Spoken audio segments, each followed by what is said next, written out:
Hey guys, welcome back to another episode of the Rise with Ramy podcast. And today I'm going to talk to you guys about my shift work. So, if you follow me on Instagram at Rise with Ramy, you probably know I'm a shift worker.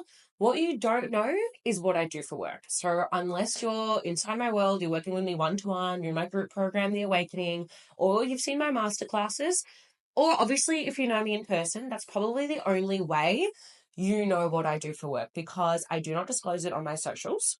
So if you're a little curious, feel free to message me and I will tell you all. And I'm honestly so excited to be able to tell you all once I fully resign because fuck me, is there so much I want to talk to you guys. Unfortunately, there's a little bit of a block until I can resign. So what I can do though is I can tell you a little bit about how I guess manage my time and manage my life around working shift work, having an online business, having, you know, I'm honestly like a pretty big social butterfly. So being social with friends and family, having a partner, having a pet, all the things. There's a lot.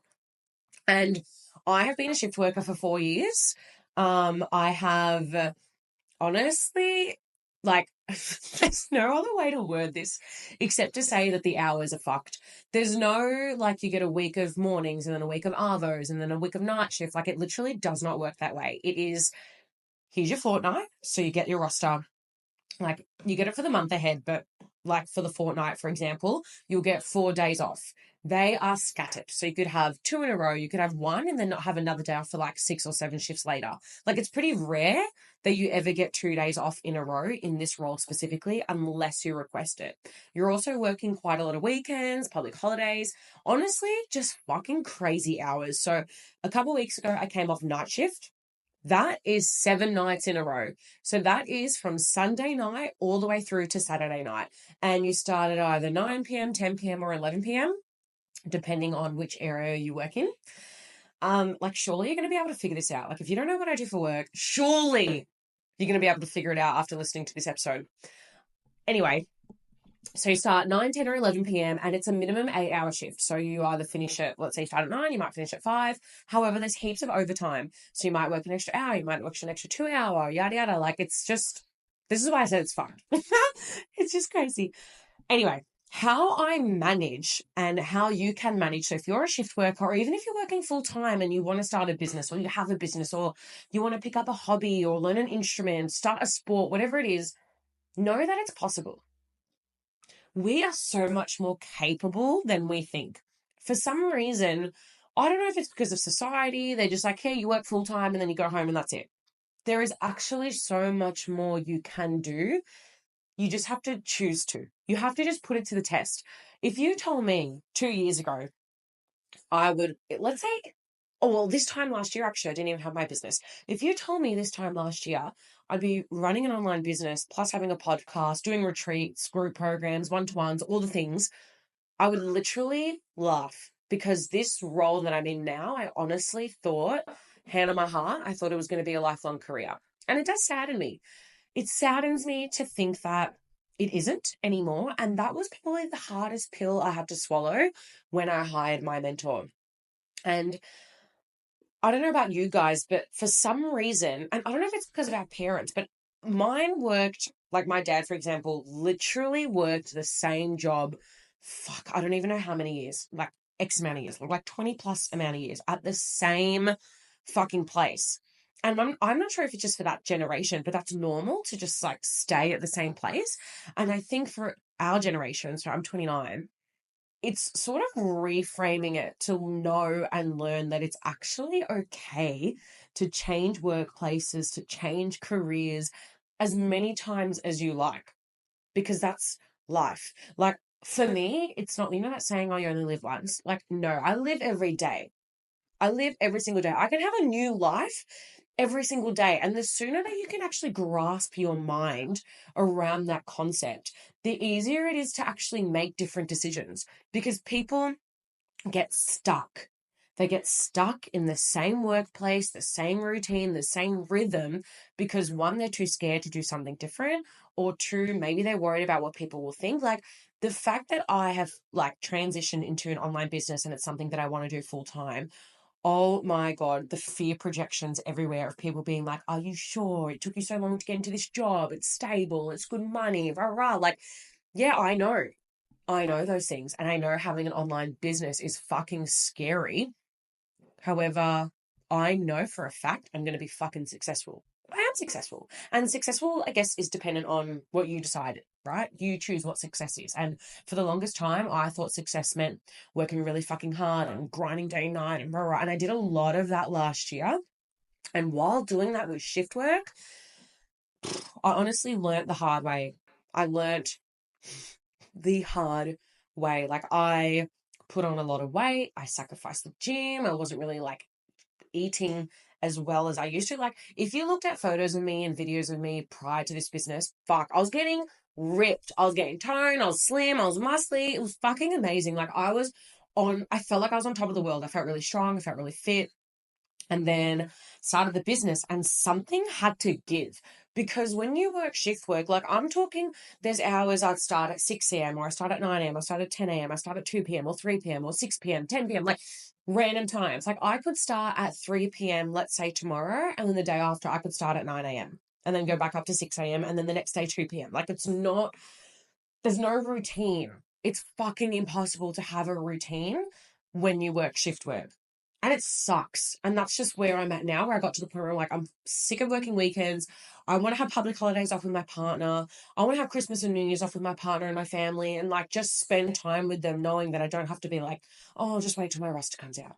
And that's what fucking drives me with this business. Cause I'm like, grr, like, I'm just wanna like just take it fucking full on, hands on, and just live my best motherfucking life, knowing that I still worked hard for it. Anyway, I feel like I'm on a tangent, but the universe said I had to say this. So that's what I believe. When I just start fucking yapping, I'm like, cool. It just needs to be said, and you need to hear this. So, time management around a roster and doing anything else that you want to do in life, honestly, a calendar. It blows my fucking mind that people do not use a calendar. How are you living? How are you living? Like, that must be like, there must be a lot going on in your head. Like, a lot going on in your head if you do not have it out.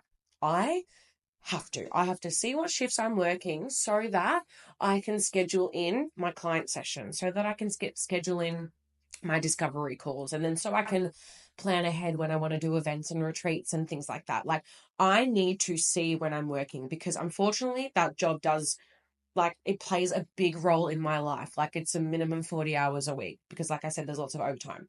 So you Google calendar, whatever calendar. I use Google Calendar, and I also use this app called Time Tree, and then you can share it with your partner, which is really fucking cool. Not that he uses it much, lol, but it's a way for him to at least see when I'm working and when I've got shit on.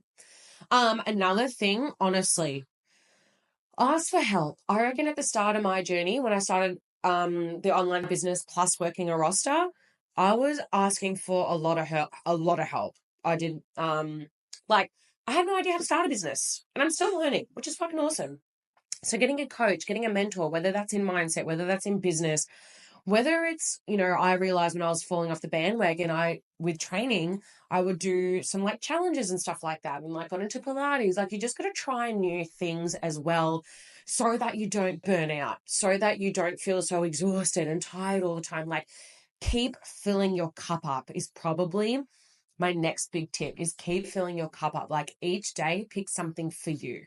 And in hindsight, like, when I first started the business while still working full time, like I kind of said before, I put myself last. I put my health last. I put my fitness last. And it's honestly a huge regret of mine. And I can't go back. So whatever, it doesn't matter. I can't change it.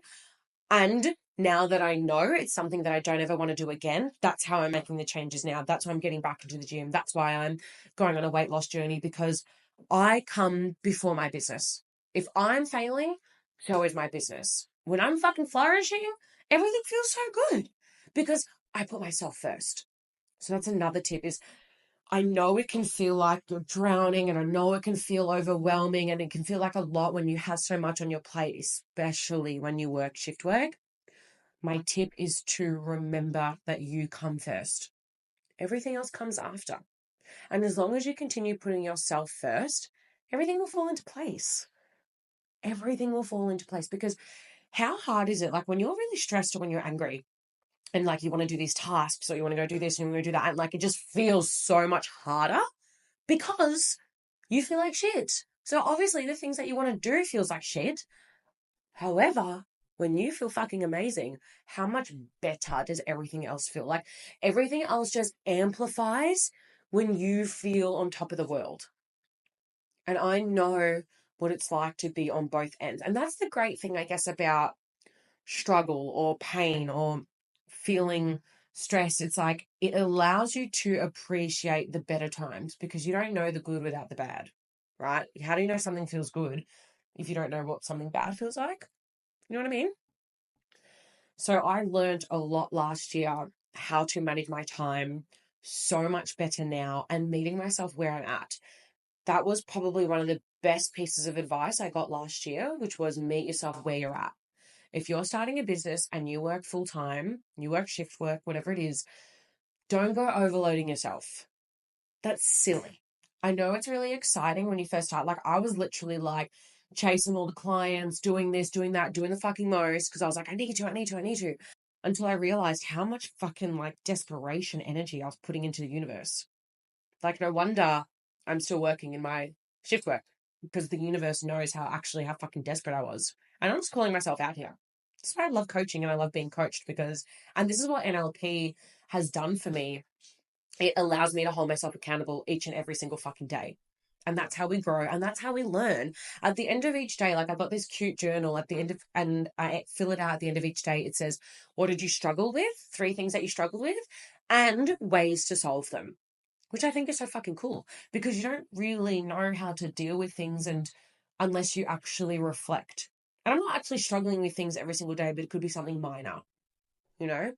Oh, I didn't go as hard at the gym. Oh, fuck, I felt really unfit when I went on my run. Oh, I said this to myself. Oh, I felt stressed. You know, it's not like these fucking big, crazy things that you struggle with. It can just be something little so that you can keep getting better and better and better. And that's something that I'll continue doing while I'm in my shift work role. I've accepted the fact that I'm in this job and the universe is still teaching me something, it's showing me something because the universe is always working for me. And that is something that I want you to remember while you're on this journey is that the universe is working for you. There is a reason you are on the path that you are now. And that's so cool. That's so awesome. And you know what? If you don't really like it that much, trust that the universe is maybe doing that for you so that you learn, so that you make changes, right? So that's what I've done all of last year. I realized, okay, well, I guess when I hit 2025, I was like, there's some fucking changes that need to be made. Okay. I love my body and I love myself no matter how I look. However, I want to feel strong and fit and honestly, I just want to feel fucking sexy. Like I always feel sexy. You gotta hype yourself up, right? No matter what. However, I can still love my body and let weight go. I can release that weight. You know, so while I'm doing my shift work, the gym is officially non-negotiable for the week, at least 2 times. At least 2 times. Because I need to manage my time, like I said, around client calls, discovery calls, and group calls. You know? So I'm going to leave it at that because I guess my whole podcast is around shift work, resilience, time management, yada, yada. There's going to be heaps of episodes around this. And I just wanted to give you a little bit of a taste of what my life has been like and the changes I have made so that I can keep doing the shift work, keep doing the online business, and go to the gym and feel fucking good. So thank you all for listening. Please, if you can give my episode a 5-star rating, if you want to follow me on Spotify, I also drop these I also drop these videos on YouTube, and I would love it, and it would mean the world to me if you could subscribe to my YouTube channel. This is honestly really exciting, and thank you all for listening. If you want to share it on your Instagram, please tag me at Rise with Ramy. I would love to see who is listening to this and be able to connect with you guys. So thank you so much.